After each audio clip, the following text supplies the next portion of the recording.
आजकाल वापरणार सांगत होते की इथल्या काही लोकांनी आमदारांनी आजच्या मिटिंगला तुम्ही येऊ नये यासाठी सुद्धा काही दमदाटी केली, आणखीन कोणाला टीका केली म्हणून त्यांनाही फोन करण्यात आला.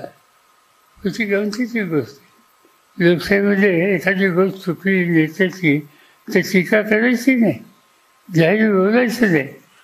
आणि तसं बोललं तर त्याला दमदाटी. इथे आमदारांनी तशा प्रकारची दमदाटी द्यावी.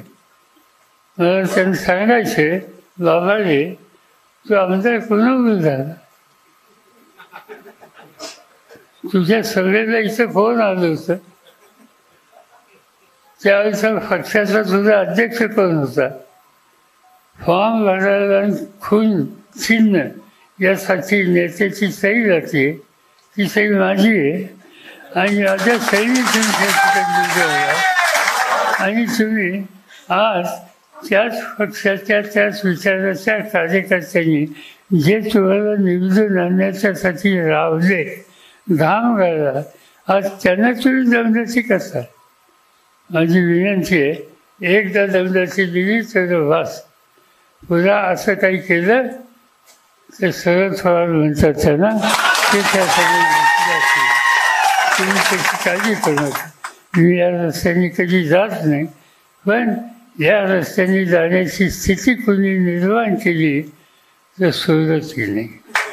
भेटणार आहे, साहेबांना विचारणार आहे की मी कुणाच्या वाटेला गेलो, माझी काय चूक झालेली आहे हे मला आपण सांगावं. परंतु आपण जसं सांगितलं की तुम्ही कार्यकर्त्यांना इथं दम देता किंवा कार्यकर्त्यांना येऊ नये म्हणून फोन करून सांगितलं की ज्यांनी कोणी माहिती आपल्याला दिली त्यांनी सुद्धा माहिती खरी दिली का खोटी दिली हे सुद्धा आपण जाणून घ्यायला पाहिजे होतं. एवढीच माझी अपेक्षा आहे. परंतु साहेबांनी जे काही वक्तव्य केलं याची मी नक्कीच दखल घेणार. पुढील 8 दिवसामध्ये मी कुणाला फोन केला, कुणाला दहशत केली, कुणाला दादागिरी केली, कुणाला दम दिला किंवा कुणाला फोन करून सांगितलं की साहेब मावळ तालुक्यात येत आहेत, आपण जाऊ नका, असा एक तरी व्यक्ती आपण उभा करावा. अशा एका तरी व्यक्तीनं आपल्याला पुराव्याची माहिती द्यावी. अन्यथा मी संपूर्ण महाराष्ट्रात सांगणार की साहेबांनी मावळ तालुक्यात येऊन माझ्यावरती खोटे आरोप केले. नक्कीच मी साहेबांना ज्यांनी कोणी माहिती दिली त्या माहिती देणाऱ्या व्यक्तीनं साहेबांना एक तर पुरावे द्यावेत, नाहीतर साहेबांनी जे वक्तव्य केलं ते माझ्या बाबतीत खोटं केलं हे सुद्धा साहेबांनी सांगितलं पाहिजे किंवा मला माहिती देणाऱ्यांनी चुकीची माहिती दिली